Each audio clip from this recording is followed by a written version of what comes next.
ଯେତେବେଳେ ୱାଲଟିୟର ଡିଭିଜନକୁ ଭାଗ ଭାଗ କରିବା କଥା କେନ୍ଦ୍ର ସରକାରଙ୍କ ତରଫରୁ ରେଳବାଇ ମନ୍ତ୍ରଣାଳୟ ତରଫରୁ ଆସିଲା ସେତେବେଳେ ମୁଁ ନିଜେ ପ୍ରସଙ୍ଗକୁ ଉଠେଇଥିଲି ଏବଂ ଆମ ଦଳର ବରିଷ୍ଠ ବିଧାୟକ ଶ୍ରୀ ରଣେନ୍ଦ୍ର ପ୍ରତାପ ସ୍ୱାଇଁ ମଧ୍ୟ ଉଠେଇଥିଲେ। ପ୍ରସଙ୍ଗ ହେଉଛି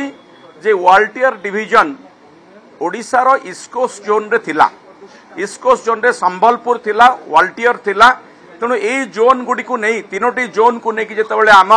ଇଷ୍ଟକୋଷ୍ଟ ଜୋନ୍ को तीनोटी डिविजन को लेकिन इस्कोस्ट जोन जितेबाला अधिक रेवेन्यू आणुला एवं आमर ओडिशार अधिक लोक से काम करुले हठात रेलबाई मंत्रालय चक्रांत करी वाल्टियर डिविजन को भाग भाग करछंती एवं ओडिशार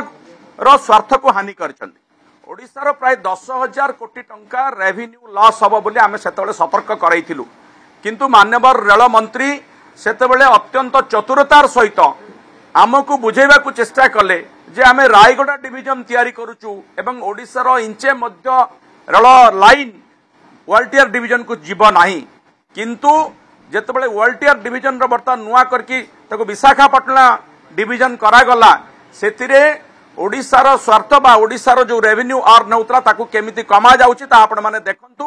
एई प्रसंग रे आज आमे हमर मान्यवर विरोधी दलर उपनेता प्रसन्न आचार्य सी जो प्रथमे उठेले ए कथा को रखिले राज्य सरकार जो राज्य जो बीजेपी दलर 20 जन एमपी जाइछंती से माने किमती नीरव दर्शा साजिछंती से कथा कहले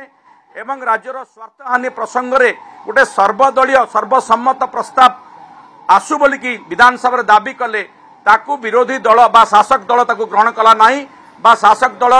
ताकू काउंटर करने को चेष्टा कला। आमे प्रस्ताव देलु जदि स्टेट सेंट्रिक आंध्र पाई कि स्टेट सेंट्रिक रेलबाई गठन होउची जोन गठन होउची बा डिविजन को निया जाउची ओडिशार जो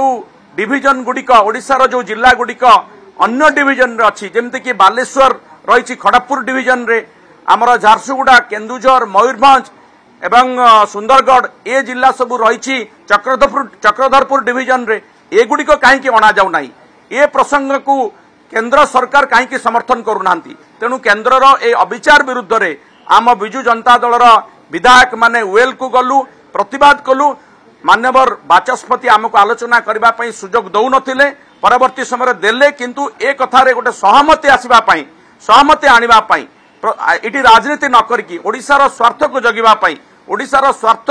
संबलित प्रसंग रे समस्ते एकाठी होकर दाबी करने आम जो प्रस्ताव रखीचु देखा जाऊ वर्तमान शासक दल से संपर्क में किसी मत रखुंट कि नहीं मोर जहाँ अनुमान से माने रेलबाई जो केंद्र सरकार